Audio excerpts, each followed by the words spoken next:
Facebook to cut trending news section, source of conservative backlash. Facebook is shutting down its ill-fated trending news section after 4 years, a company executive told the Associated Press. The company claims the tool is outdated and wasn't popular.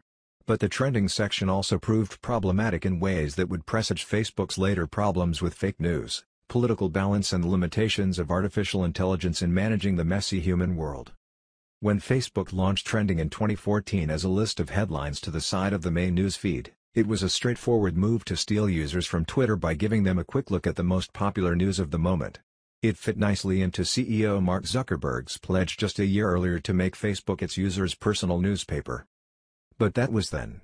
Fake news wasn't yet a popular term, and no foreign country had been accused of trying to influence the U.S. elections through social media, as Russia later would be. Trending news that year included the death of Robin Williams, Ebola and the World Cup. Facebook is now testing new features, including a breaking news label that publishers can add to stories to distinguish them from other chatter. Facebook also wants to make local news more prominent.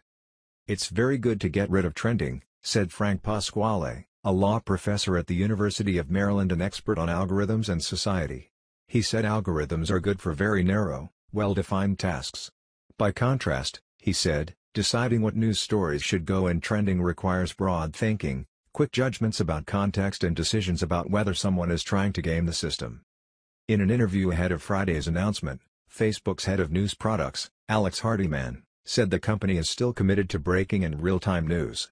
But instead of having Facebook's moderators, human or otherwise, make editorial decisions, there's been a subtle shift to let news organizations do so.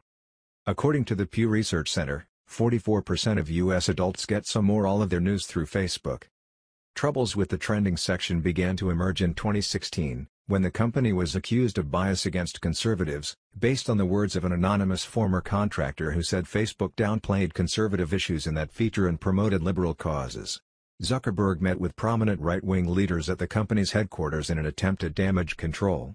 Yet 2 years later, Facebook still hasn't been able to shake the notion of bias.